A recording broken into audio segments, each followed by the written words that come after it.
에스겔서 33장은 지난 시간에 말씀드린 것처럼 이스라엘 백성들에게 이제 직접적으로 또 말씀하시는 내용이에요. 그래서 오늘도 마찬가지 내용이 이어지지만 지난 시간과 좀 연결되면서 또 새로운 주제가 나오는 것은 하나님이 공평하냐라고 했을 때 우리는 공평하다라고 말할 수밖에 없어요.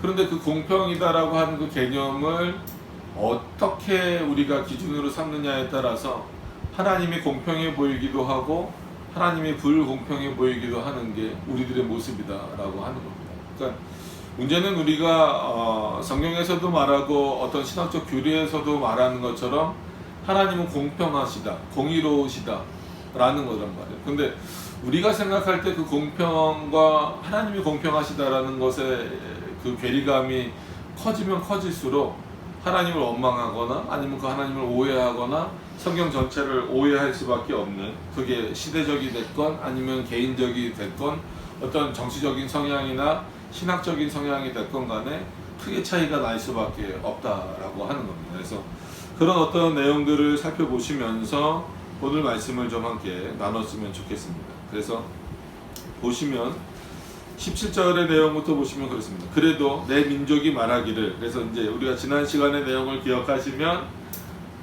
에스겔을 파수꾼으로 세우신 이유가 뭐냐면 이스라엘 백성들이 그 에스겔의 말을 듣고 하나님의 말씀으로 와야 된다라는 거죠. 그 하나님의 말씀을 듣는다는 게 하나님의 법을 듣고 또한 그 하나님의 말씀대로 살면서 그 의를 행하는 것이다 라고 말씀을 드렸어요.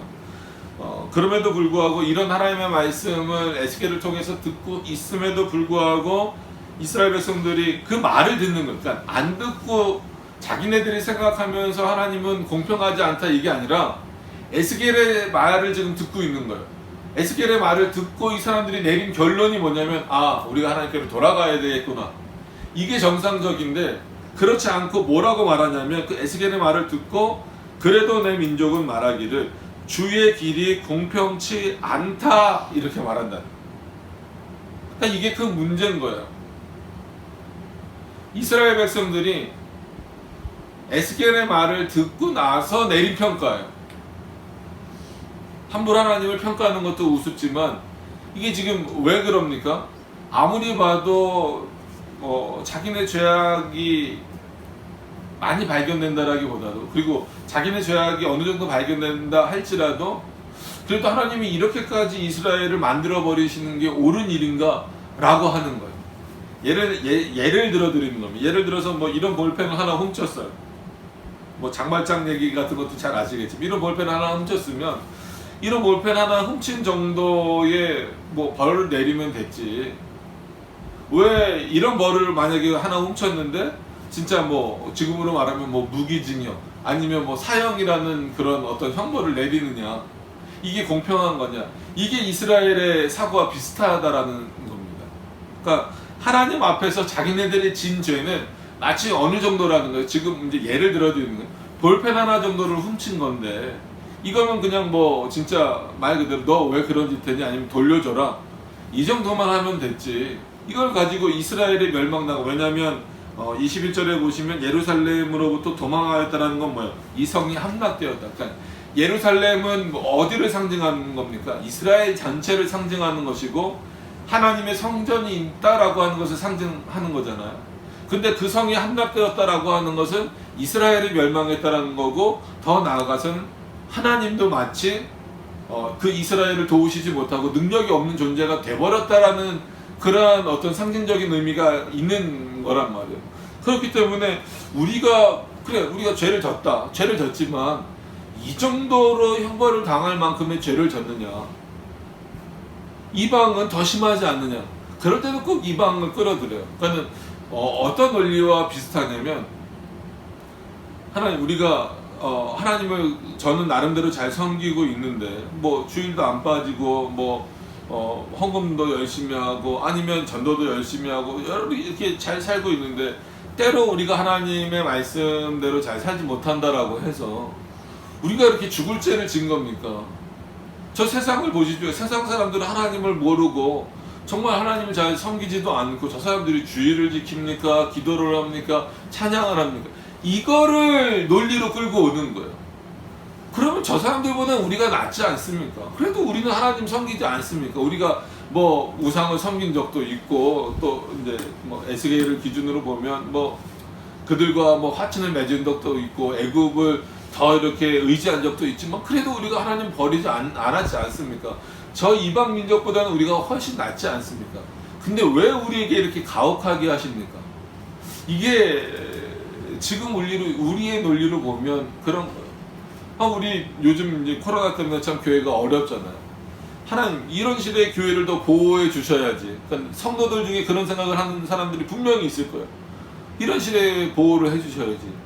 뭐 잘못된 교회건 아니면 뭐 어떤 교회든지 간에 왜 교회에서 그렇게 집단 감염들이 생겨나게 하시고, 그럼 바이러스도 하나님 진짜 차단해 주셔서 저 안 믿는 사람들만 걸리게 하시고 오히려 이번 기회에 교회에 다니는 사람들은 안 걸리게 해 주셔야 하나님의 능력이 더 나타나는 거 아닙니까? 이렇게 말하는 경우가 생길 수 있다라는 거예요. 그 공평의 기준이 어디냐? 일반 은총에 대한 내용도 우리가 모르는 거예요. 이 바이러스는 믿는 사람들과 믿지 않는 사람들을 다 공격할 수 있어요. 하나님이 능력이 없으셔서 안 지켜주시는 것이 아니라 하나님이 세워놓으신 질서 안에서 일어나는 일들이에요. 그렇기 때문에 그 하나님의 능력을 더 안다면, 하나님의 공평하심을 안다면 우리는 더 이 일반 은총 가운데 세워진 모든 질서들에 순응하고 순종하면서 살아야 됩니다. 그리고 더 나아가서는 하나님이 말씀하시는 공평이 뭘까라고 하는 거예요. 꼭 그런 사람들이 예정론을 오히려 또 부정하잖아요. 누구 중심이기 때문에, 인간 중심이기 때문에. 최소한 우리가 어떻게 행하는 것을 보시고 판단하셔도 되지 않습니까? 여러분, 하나님이 우리가 어떻게 하는 것을 보시고 판단하신다면 그 하나님의 그 구원의 조건에 맞을 사람이 아무도 없다라고 여러 번 말씀드렸잖아요. 그러니까 인간의 기준으로 생각하기 때문에 예정론도 결국 공평하지 않은 것처럼 보여지는 거예요. 세상 사람들과 그러니까 하나님이 세상 사람들과 믿는 자들을 구별해 놓으셨다라는 것이 한쪽으로 생각해보면 얼마나 놀랍고 큰 은혜인가를 우리가 확인한다면, 어떤 일이 벌어졌을 때, 어떤 일 앞에 우리가 하나님 앞에 섰을 때에 최소한 세상 사람들하고 우리랑 비교할 마음이 들어서는 안 되는 거예요. 왜냐하면 이미 하나님이 우리를 구별해 주셔서 하나님이 우리를 사랑해 주신다는 게 얼마나 큰 것인지를 깨달았다고 한답니다. 근데 우리는 자꾸 어디로 돌아가냐면 그때 핑계거리를 찾는 거예요. 그러면서 공평하지 않다라고 말합니다. 오늘도 이스라엘 백성들 보세요. 여태까지 우리가 에스겔을 봐왔지만 이스라엘이 얼마나 그 하나님을 떠나는 일을 많이 했어요. 우상 숭배부터 해서 정말 성적으로도 타락하고 윤리적으로도 타락하고 종교적으로도 얼마나 많이 타락했습니까? 그래서 그들은 하나님의 형벌을 받다 마땅해요. 근데 에스겔을 하나님이 세워주셔서 얼마나 많은 경고들을 내립니까? 그리고 이방 민족이 멸망당하는 그 예언까지도 봤잖아요.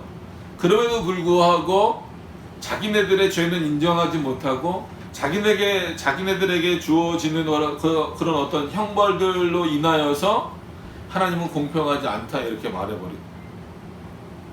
그러니까 인간이 얼마나 자기중심적인가를 확인할 수밖에 없는 거죠. 그래서 하나님이 말씀하시는 거예요.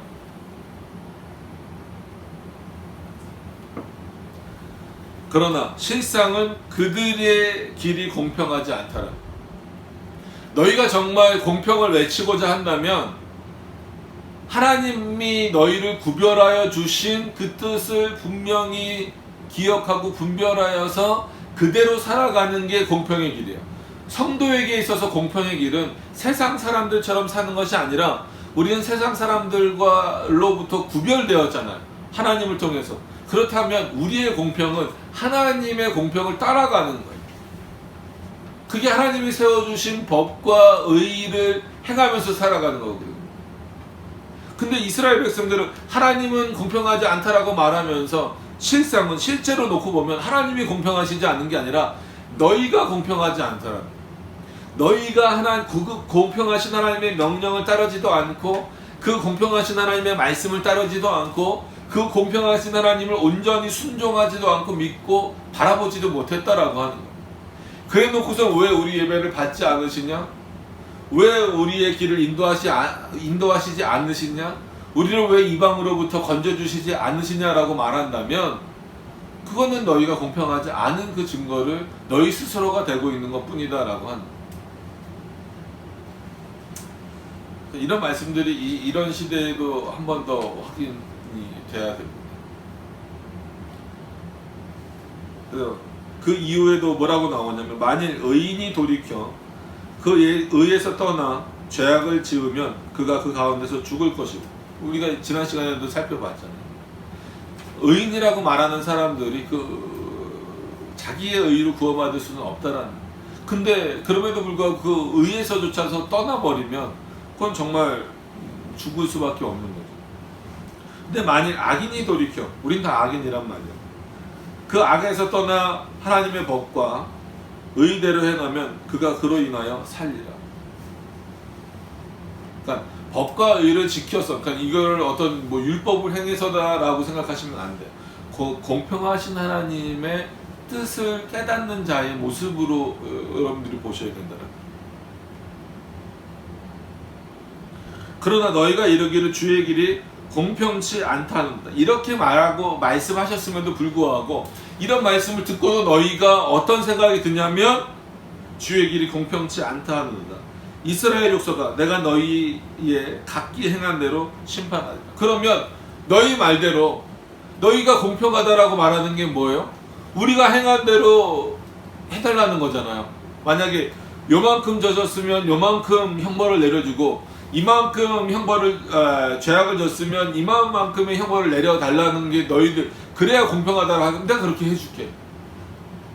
여러분, 이게 참 굉장히 무서운 표현이잖아요. 생각해보세요. 그러면 우리가 하나님 앞에서 선을 행한 경우가 많습니까? 악을 행하는 경우가 많습니까? 우리가 아무리 그리스도인 되었고 여전히 열심히 하나님의 말씀을 따라가려고 애쓰고 있어도 우리는 날마다 죄를 지을 수밖에 없잖아요. 여러 번 말씀드린 것처럼 우리가 24시간 하나님 생각할 수 있어요. 반대로 하나님은 24시간 우리를 생각하시는 분이에요. 그것만 보더라도 하나님이 우리가 행한 대로 판단하신다라고 하는 그 말씀이 정말 무서운 말씀이에요. 하나님은 우리가 행한 대로 판단하시지 않고 어떤 면에서는 우리가 행한 것을 다 알고 계심에도 불구하고, 그렇기 때문에 더 무서우면서도 그 은혜가 크다라는 것을 깨달아야 된다는, 다 알고 계심에도 불구하고 그것을 덮어버리실 만큼의 은혜로, 사랑으로 우리를 대하여 주신다라는 거예요. 이게 하나님의 공평이잖아요. 이게 하나님의 사랑이잖아요. 우리는 이미 그 사랑 가운데 그 공평하신 그 하나님의 일하신 가운데 있는데, 그 안에서 우리의 행한 대로 판단해 달라라고 말하면 하나님 앞에 판단받아서 저와 여러분들 중에 한마디로 하나님의 기준에 통과할 수 있는 사람 누가 있어요? 아무도 없더라. 근데 인간의 외침은 여기서 머무르는. 그래서 로마 가톨릭도 마찬가지고 알미니안주의도 마찬가지고, 어떤 면에서 보면 하나님이 하시는 일이 우리의 관점에서 볼 때 공평하지 않다는 거예요. 아니 왜? 인간이 뭘 하는 걸 지켜보고 결정하셔도 되잖아 라는 논리잖아요. 그게 지금 어떤 교파를 떠나고 교리를 떠나서라도 지금 있는 이 일들을 통하여서도 또 우리는 하나님을 원망하는 경우가 있어요. 하나님 왜 이렇게 하십니까? 왜 이렇게 교회가 어렵게 됩니까? 스스로가 생각해 봐야죠. 하나님은 왜 이렇게 몰아가십니까? 그래서 역사 가운데 보면 중세 천년의 암흑기의 시간에도 신앙을 지키기 위해서 얼마나 많은 사람들이 고난과 심지어는 죽음을 겪었어요. 그럼 그때는 하나님 안 계셨습니까? 하나님 여전히 공평한 분으로 계시는 거예요. 어느 면으로 봐도 시대적으로 볼 때는 공평한 시대가 아니잖아요. 하나님의 말씀을 가진 자들이 올바로 가지면 가질수록 어떤 상태였어요? 핍박을 받는 상태였어요. 그런데 어떻게 하나님이 공평해요? 그건 우리 관점이죠. 그럼에도 불구하고 그 시대의 종교개혁자들의 평가를 보세요. 글들을 보세요. 공평하신 하나님. 이게 참된 신앙을 가진 자의 모습이더라. 보여지는 모습에서 핍박과 고난과 어려움이 얼마든지 다가올 수 있어요. 그럼에도 불구하고 그것이 참된 신앙을 가진 것으로부터 온다라고 한다면 그건 오히려 공평하신 하나님의 섭리 가운데 있는 것임을 확인해야 됩니다. 지금과 유사한 시대로 확인해보면 흑사병 시대가 있죠. 유럽 시대에. 그럼 그때에도 하나님이 계신 거예요. 수많은 사람들이 죽었어요. 안 믿는 사람만 죽은 것이 아니라 수많은 그리스도인들이 죽었단 말이에요. 잘 믿는 그리스도인들도 죽었어요. 참된 성도들도 많이 죽었어요. 그럼 그때는 하나님이 불공평했느냐? 아니라 그때에도 여전히 공평하신 하나님. 그들이 죄가 많아서 흑사병에 걸려 죽은 것이 아니라 하나님의 섭리 안에서 그런 모든 일들이 벌어졌다라고 했을 때 겸손히 그 얘기를 따라가야 됩니다. 그러니까 이런 어떤 순종의 모습이 이스라엘 안에서 지금 사라져 있는 거예요. 에스겔이 지적하고 있는 내용은 너희들이 하나님을 떠난 결과가 결과적으로는 어떤 우상을 섬기고 뭐 이방과 하친을 맺고 막 이런 모습들이지만 왜 그럴 수밖에 없었냐면 그 마음 가운데서 하나님이 없어졌다는 거예요. 그 마음 가운데 하나님은 공평치 않다라고 말하는 거예요. 그럼 반대로 평화의 시대고 이스라엘이 어떤 포로 시대도 아니었을 때에도 어떤 면에서도 이스라엘 백성들은 어떤 마음을 가지고 있었다라는 거예요. 하나님은 공평치 않다. 어떤 차원에서 우리가 지금 이렇게 잘 하나님을 섬기고 있으면 우리 민족이 아니면 내 개인적으로라도 더 강성해지고 더 부여해지고 그래야 되는데 왜 우리는 그러지 못하냐. 이 상대적 비교가 크기 때문에 그래요. 그러니까 성도들 사이에서도 그렇다라고 말씀을 드렸잖아요. 내가 저 성도보다 더 열심히 잘 섬기는데 왜 내 삶은 저 성도보다 아니면 내 상황은 저 성도보다 좋아지지 않을까? 그렇게 생각하는 것 자체가 그 마음 가운데에는 하나님은 공평하시지 않다라는 거예요. 어떤 어려움이 없어도 우리는 상대적으로 비교를 하면서 아니 저 믿지 않는 사람들 저렇게 잘 되는데 왜 우리는 잘 되지 않을까? 그럼 하나님이 왜 우리를 자기의 자녀로 삼아 주셨다라고 말씀하시면서 복을 주신다라고 말씀하시면서 도대체 복이 뭔가? 기준이 전부 다 인간적인 거예요. 그러니까 설교나 아니면 그 기준도 어디에 맞춰져 있는 거예요? 윤리적이고 아니면 이 세상적이고 기복적인 것에 맞춰져 있다 보니까 그것만 추구하고 따라가는 거예요. 그게 주어지지 않았을 때에는 하나님을 원망하게 되는 거예요. 그게 평화의 시대건 아니면 지금처럼 뭔가 어려운 시기건 간에. 그래서 하나님이 늘 말씀하시는 거예요. 너희가 공평치 않다라는. 물론 문자적인 의미로 이 공평을 보면 마치 저울과 같은 거죠. 저울과 같아서 공평은 뭐예요? 5대5 똑같이 달아져 있는 거죠. 이게 공평이에요. 근데 이 공평이라고 하는 문자적 의미로 우리가 하나님을 판단한다면 하나님이 정말 공평하시지 않을 수도 있어요. 그러나 하나님이 말씀하시는 공평, 하나님의 공평은 어떤 거예요? 하나님의 말씀을 따르느냐 안 따르느냐가 공평의 기준이에요. 그의 말씀에 순종하느냐 안 하느냐가 공평의 기준입니다. 절대 우리 기준으로 하나님의 공평을 판단해서는 안 된다라는 거예요.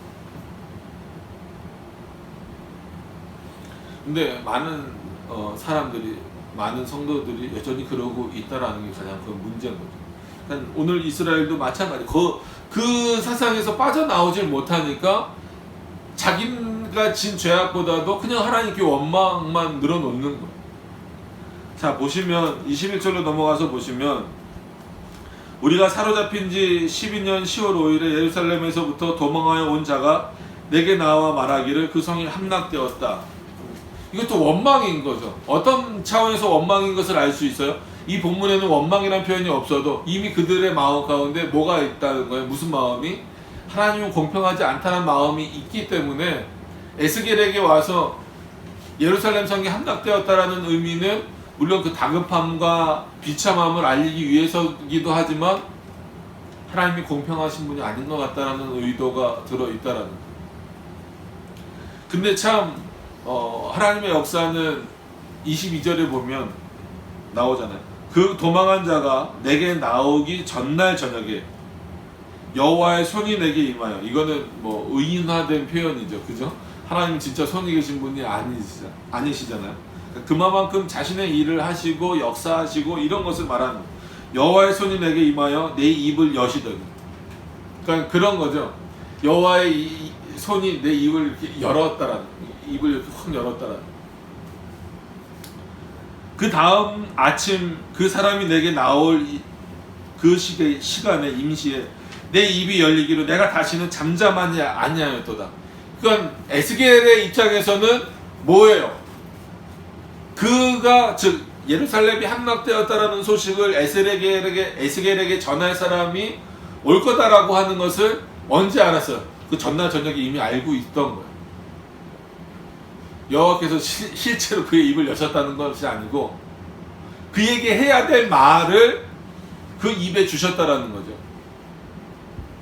그래서 하나님이 내 말을 너의 입에 주었다라고 했을 때에는 하나님의 바른 말을 선포하라는, 하나님의 올바른 말을. 그래서 오늘 이 말씀 그 뒷부분에도 22절 뒷부분에도 내가 다시는 잠잠하지 않겠다라는 말은 뭐예요?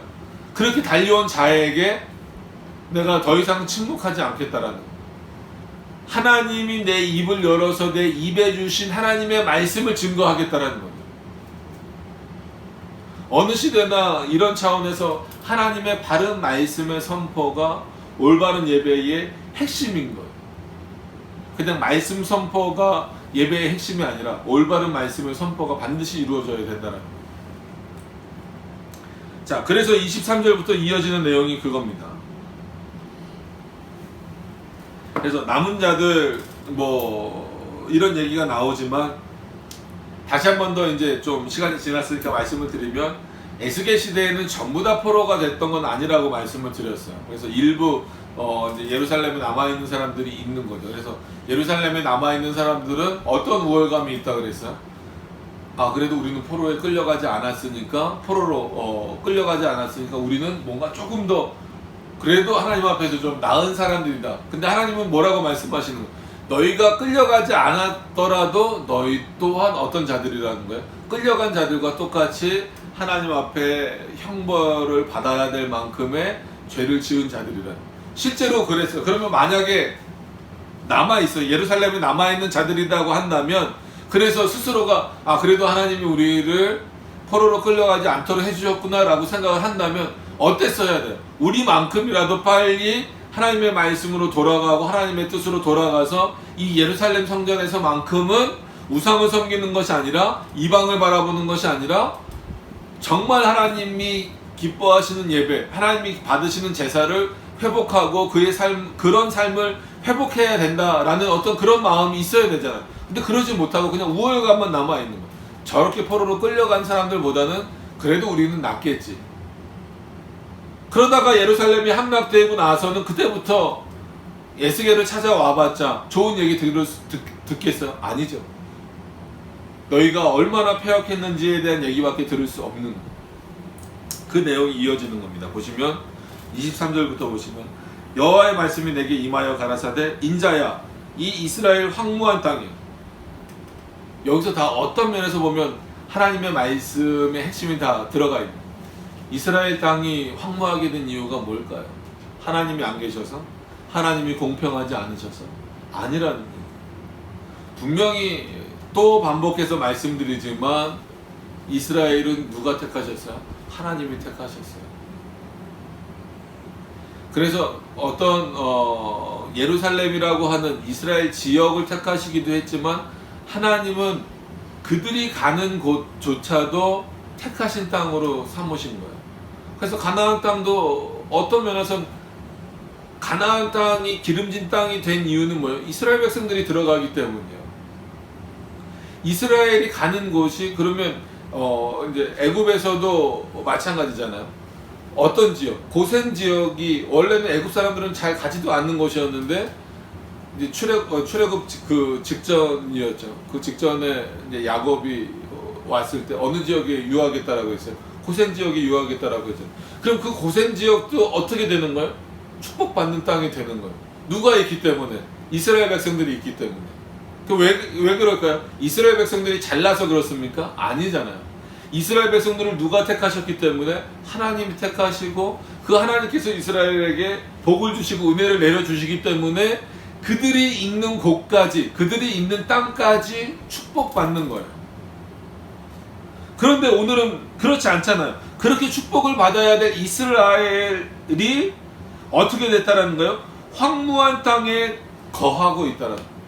너희 이스라엘아, 황무한 땅에 거하는 자들아, 이거예요. 그럼 왜 그렇게 됐을까요?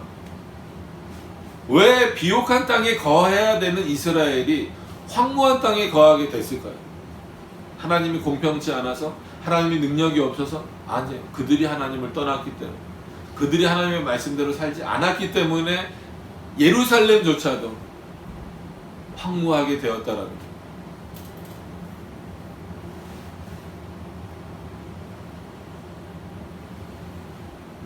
그래서 어떤 면에서는 우리 그리스도인들이 깊이 생각해 봐야 될 거예요. 물론 구약적 사고이기 때문에 우리가 가는 곳에 어떤 장소적으로도 하나님 축복하신다, 그것만 너무 또 생각해도 그렇지만 그것을 너무 이렇게 없는 이렇게 구약적 개념으로만 생각하셔도 안 돼요. 만약에 여러분들이 계신 곳에 하나님이 축복하신다라는 거는 어떤 의미겠어요? 그곳에 하나님의 말씀이 더 풍성하게 드러나게 된다는, 내 삶을 통해서, 나의 모습을 통하여서. 그게 오히려 점점 막히는 것을 두려워하셔요. 지금 코로나 때문에 교회에서 확진자들이 많이 발생하면서 온라인 예배를 드릴 수밖에 없고 비대면 예배를 드릴 수밖에 없는 상태가 되었고, 정말 이제는 교회 다니는 사람들이 세상으로부터 질타를 받고 이렇게 된 것에 대하여서 우리 그리스도인들은 코로나 바이러스도 당연히 조심해야 되고 두려워해야 되지만, 경계해야 되고 조심해야 되지만, 더 걱정스럽고 두려워해야 되는 것은 이 일로 인하여서 전도의 길이 막히는 것, 이 일로 인하여서 하나님의 말씀을 온전히 이렇게 삶에서 표출해내기 어려워지고 있다라는 것, 그런 부분들에 대해서 깊이 생각해 보셔야 된다라는. 하나님이 어떻게 지금 역사하시는, 어떤 면에서 보면 지금 이스라엘, 즉 하나님의 백성들이 가는 곳이 비옥한 땅이 되는 어떤 그런 모습들이 우리 안에서 나타나져야 되는데, 지금 마치 이때랑 비슷한 것처럼 이스라엘 백성들이 가는 곳, 즉 하나님의 백성들이 가는 곳이 마치 황무지가 돼버리는 그런 상태처럼 됐다. 그럼 왜 그렇게 됐을까라고 하는 것을 늘 우리가 생각해 봐야 된다라고 합니다. 그 이유가 이제 나올 수밖에 없는데, 이스라엘 백성들은 그래도 못 깨닫는 거예요. 자, 보세요. 24절에 보면, 자, 그 황무한 땅에 거한 자들이 말하여 이르기를 아브라함은 오직 한 사람이라도 이 땅을 기업으로 얻었나니. 참, 이게 지금 무슨 말인지 아세요? 아브라함이 어떻게 보면 이스라엘 전체를 대표하는 인물이잖아요. 그러면서 자기네들도 믿음의 조상이라고 막 부르고 그러잖아요. 그런데 지금은 뭐라고 말하냐면, 이래서 성경 해석이 어떤 면에서 이때부터도 중요한 거죠. 지금 황무지에 거하고 있는 이스라엘 백성들이 계속 말씀드리는 이유가 그거예요. 오늘은 하나님은 공평하시지만 이스라엘 백성들은 어떤 생각이 빠져 있기 때문에 지금 이렇게 말할 수밖에 없다는 거예요. 하나님은 공평하시지 않다라는 생각을 갖고 있는 거예요. 그러니까 이렇게 말하는 거예요. 아브라함은 한 사람인데도, 한 사람이었고, 평상시에는 아브라함을 그렇게 막 높이면서도, 이때는 여기 표현되어 있지 않아도 아브라함이 어떤 일들을 했는지 다 알잖아요. 역사상으로 보면. 그럼 그 아브라함이 결코 하나님 앞에 옳은 일만 행한 건 아니란 말이에요. 그럼에도 불구하고 아브라함은 한 사람인데도 불구하고 이 땅을 기업으로 얻었는데, 우리는 지금 이스라엘 백성들은 이 당시 에스겔 시대에도 얼마나 이스라엘 백성들이 많았어요. 근데 왜 우리는 많은데도 안 줍니까, 이거예요. 그러니까 하나님이 공평하지 않다는 거예요.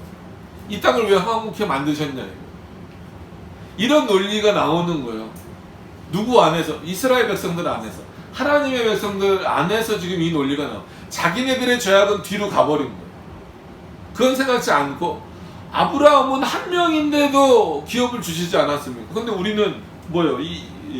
우리가 중다한데, 지금 많은데, 사람들이 많은데 더욱이 이 땅을 기업으로 주셔야 되지 않습니까? 근데 왜 황무케 하십니까? 그래 놓고 하나님이 공평하다라고 말씀하실 수 있습니까? 라고 따지는 거예요. 마치 로마서가 생각나요. 하나님께 힐문하는 자들처럼. 그냥 이게 이 당시 이스라엘의 모습이에요. 그냥 안타깝죠.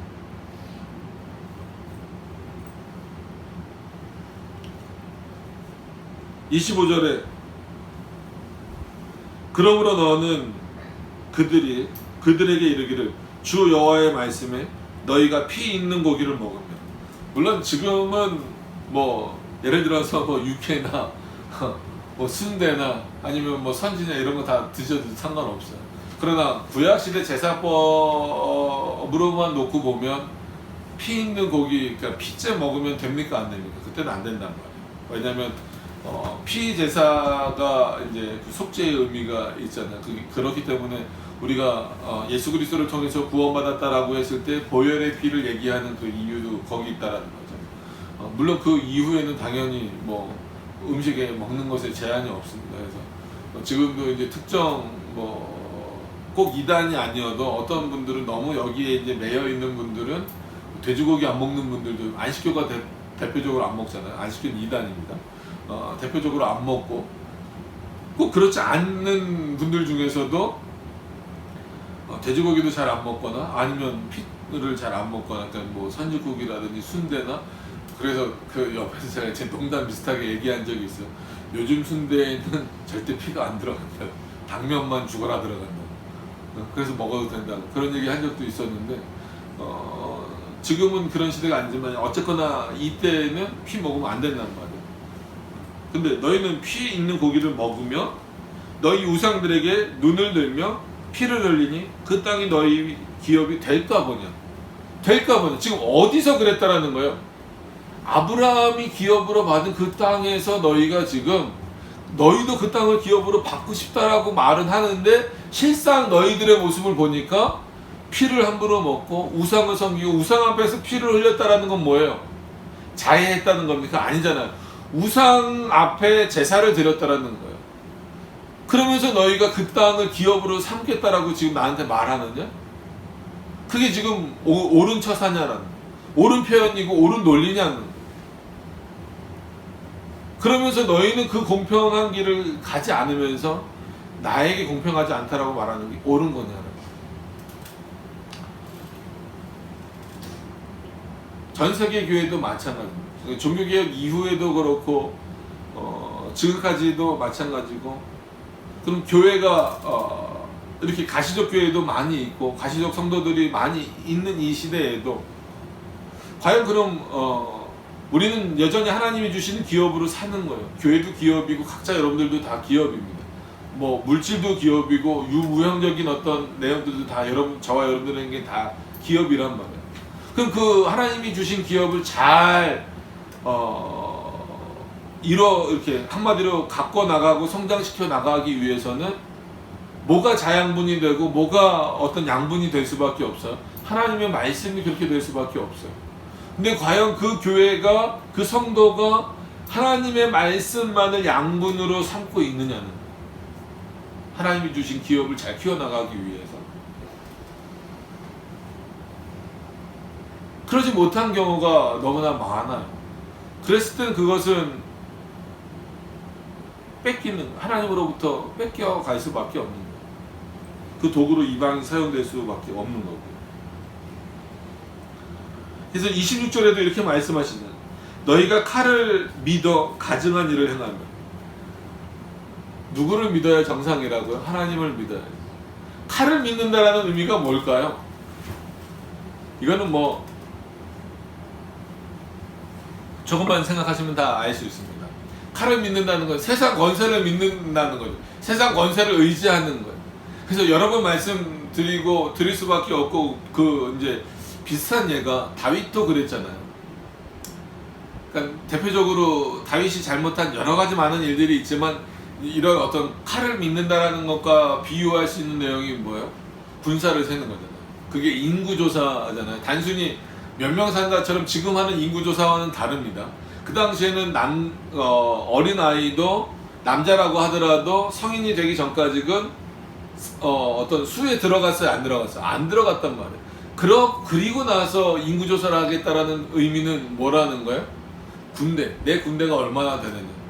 그러니까 다윗이 하나님 앞에 의로운 자라는 평가를 받았음에도 불구하고 그런 다윗조차도 자기의 능력을 확인하고자, 그리고 어떤 면에서는 하나님의 도우심보다는 불안한 거예요. 옆에 나라들을 이기기 위해서 내가 얼마나 많은 것들을 준비해야 될까. 이게 너무 인간이 본성적으로 가지고 있는 그 불안과 이런 근거들이 거기서부터 나오는 거고. 그러니까 뭘 확인할 수밖에 없는 거예요. 내 군대가 얼마나 될까. 그럼 이 전력을 가지고 이 나라들과 붙어서 한마디로 얼마만큼 지켜낼 수 있을까. 이런 생각만 갖다 보니까 인구조사를 하게 되는 겁니다. 마찬가지예요. 이스라엘 백성들이 하나님을 의지한다라고 말은 해요. 그러니까 신약시대에도 예수님이 말씀하시잖아요. 주여 주여 하는 자마다 다 천국에 가지 않는다. 이거는 예전론과 연결시켜서 오해하시면 안 된다라고 말씀을 드렸습니다. 주여 주여 열심히 부르긴 하지만 그들의 마음속 그리고 그들의 행동 가운데에서는 실제로 주님만을 의지하는 모습이 있다는 거예요? 없다는 거예요. 말로는 주여 주여 찾지만 실제로는 칼의 권세를 찾고 있는 것처럼. 이스라엘 백성들도 그랬다는 거예요. 하나님을 찾고 하나님으로부터 기업을 받고 싶으면서도 권세는 어디서부터 찾는 거예요? 칼의 권세를 찾는 거예요. 그러니까는 애굽에 가서 붙고 아수르에 붙고 분명히 거기 이방 민족인 거 알면서, 그들이 우상 섬기는 거 알면서, 그들과 화친을 맺으면 어쩔 수 없이 이방 문화를 가져올 수밖에 없고 그들이 섬기는 신을 받아들일 수밖에 없다는 것을 알면서도 하나님보다 어떤 권세를 더 찾고 있는 거예요? 칼의 권세를 찾는 거예요. 그 결과가 칼을 믿어 가증한 일을 행합니다. 이거는 실제로도 가증한 일이지만 누구 앞에 가증한 거예요? 하나님 앞에 가증한 거예요. 근데 그 하나님이 이 땅을 이스라엘에게 기업으로 주실 이유가 있습니까? 없죠.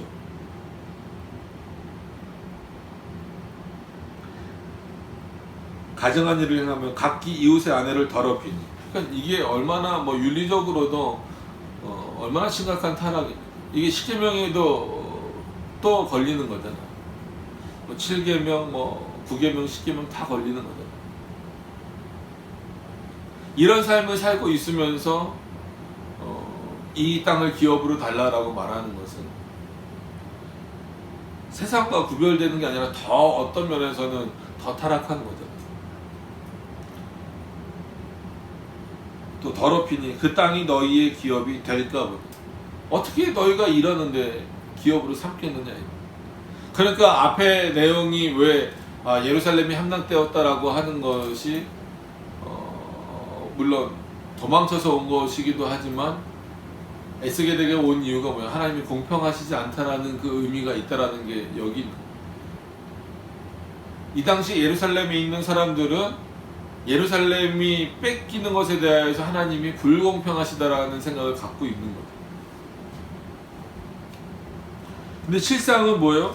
뺏길 수밖에 없는 일들을 그들 스스로가 하고 있는 거예요. 27절에 너는 그들에게 또 이르기를 주 여호와의 말씀에 내가 나의 삶을 두고 맹세하노니. 에스겔서에 비슷한 내용이 참 많이 반복되죠. 하나님이 자신의 삶을 두고 맹세하신다는 거예요. 하나님이 물론 살아계신 분이시지만 우리와 같은 삶은 아니란 말이에요. 그럼에도 불구하고 삶을 두고 맹세하신다라고 하는 것은 하나님의 뜻이 그만큼 확고하다라는 것을 다시 한 번 더 알려주시는 거란 말이에요. 황무지에 있는 자는 칼에 엎드러뜨리고. 자, 황무지에 누가 지금 있어요? 이스라엘이 있는 거예요. 들에 있는 자는 들짐승에게 묻혀 먹게 하고, 산성과 굴에 있는 자는 온역은 말 그대로 지금 말하는 전염병이잖아요. 여러 가지 그 온역에 걸려 죽게 하겠다는 거예요. 지금 하나님 누구를 죽이시겠다라는 거예요? 이스라엘을 죽이시겠다라는 거예요. 하나님 자기 백성을 죽이시는 거예요. 왜 그럴까? 어느 시대나 어떤 면에서 보면 하나님이 자기의 백성을 죽이시는 것처럼 보이는 시대가 많이 있어요. 그럼 그때마다 하나님을 불공평하다라고 말하실 겁니다. 뭐가 문제인가를 살펴보아야 됩니다. 그래서 어떤 면에는 지금 이런 상황에서도 어떻게 예배를 드리는 게 옳으니 이런 거를 따지기보다도, 아니면 뭐 어떤 그 정치적인 것 갖고 뭔가를 따지기보다도, 물론 뭐 저항할 때는 열심히 저항을 해야죠. 올바른 진리에 따라서.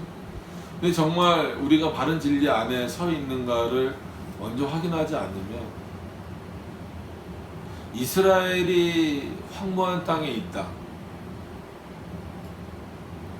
이건 솔직히 어색한 표현으로 우리가 받아들여져야 돼요.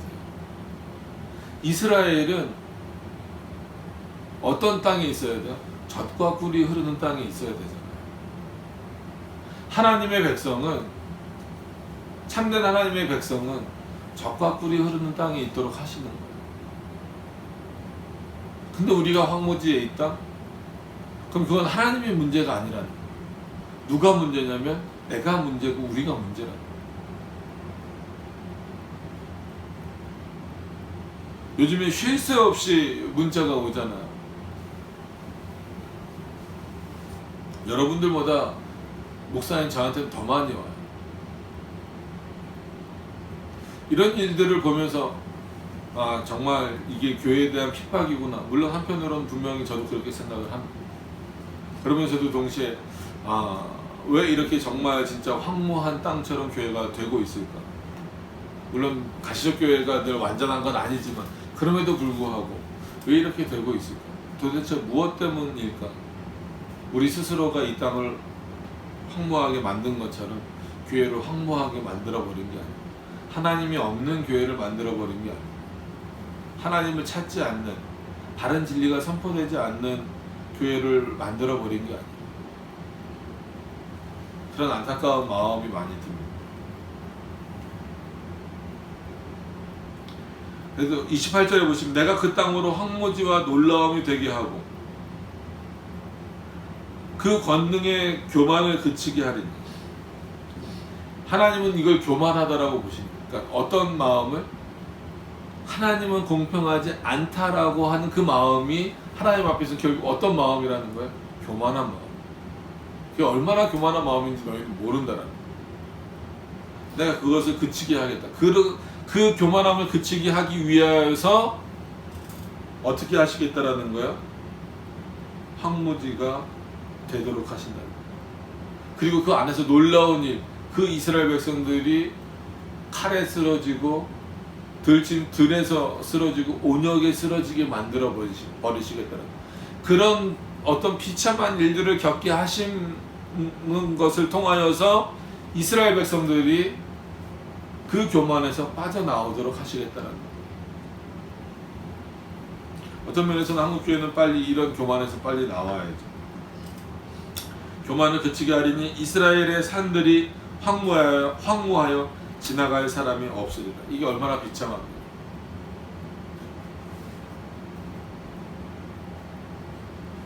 이 19절에도 내가 그들의 행한 모든 가증한 일로 인하여, 이스라엘이 행한 일이 다 가증하대요. 이게 하나님의 평가입니다.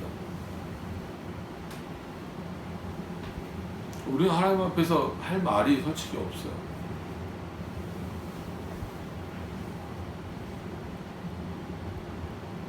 그 땅으로 황무지와 놀라움이 되게 하면 그때 그들이 나를 여호와인 줄로 알리라. 이건 이스라엘 백성들에게 하시는 표현이기 때문에 자신들을 택한 하나님이 누구신지 깨닫고 돌아오라는 거죠. 그래서 오늘 말씀을 좀 마무리하면서 말씀을 드리면, 인간은 늘 악한 존재다라고 말씀을 드렸잖아요. 본성상. 그래서 우리가 그 원죄를 말할 때도 우리가 그 죄의 그 모습이, 아담 이후의 그 타락한 죄의 모습이 우리 안에서 계속 유전돼서 내려온다라고 말하잖아요. 그 본성이 여전히 남아 있기 때문에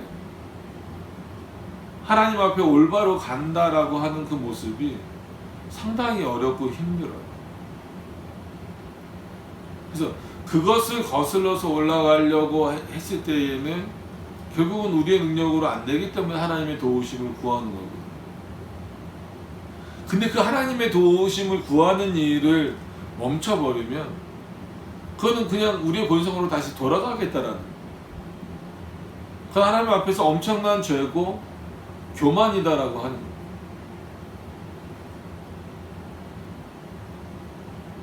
만약에 하나님이 택하신 자들임에도 불구하고 그렇게 돌아간다라고 한다면 하나님이 그 사람들을 내버려 두지 않아요. 그냥 두시지 않는다라는 거예요. 어떤 방식으로든지 그들을 돌이키시고자 한다라는 거예요.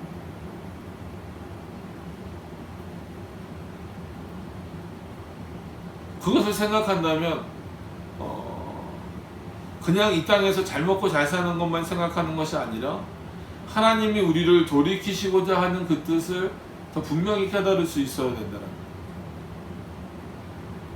그것이 우리 삶에서 확인되지 않으면 우리는 자칫 그리스도인이라고 하면서도 하나님의 말씀으로부터 오히려 멀어져 갈 수밖에 없고, 멀어진 것이 옳다라고 여길 수밖에 없고, 마치 이 당시 이스라엘 백성들처럼 당당하게 하나님 앞에 기업만 요구할 수밖에 없는, 교만함으로 가득 차 버릴 수밖에 없는 그런 존재들이 될 수밖에 없다는 거예요. 그래서 부단히 이런 시대에 더 하나님의 말씀대로 살기 위하여서 애쓰고 노력하셔야 돼요. 더 열심히 성도로서의 삶을, 그리스도인으로서의 삶을 살기 위해서 애쓰셔야 돼요. 교회도 그런 걸 더 챙겨야 됩니다. 지금 시대는 더 그래요. 그래서 오늘 이 말씀을 통하여서 다시 한 번 더 하나님이 공평하신가 공평하시지 않는가. 그래서 오늘 제목도 그렇게 정했습니다. 하나님이 불공평하다 말하는 자들의 실상. 어떻습니까? 그들이 불공평하다, 그들이 교만하고. 근데 이게 세상 사람들은 하나님이 공평하다 불공평하다라고 생각하지도 않아요. 믿지도 않는데. 그러면 잘 생각해 보세요. 하나님이 불공평하다라고 말하는 사람들은 최소한 하나님이 누군지 알고 하나님을 믿는 사람들이에요. 그렇기 때문에 하나님이 불공평하다라고 말할 수도 있는 거예요.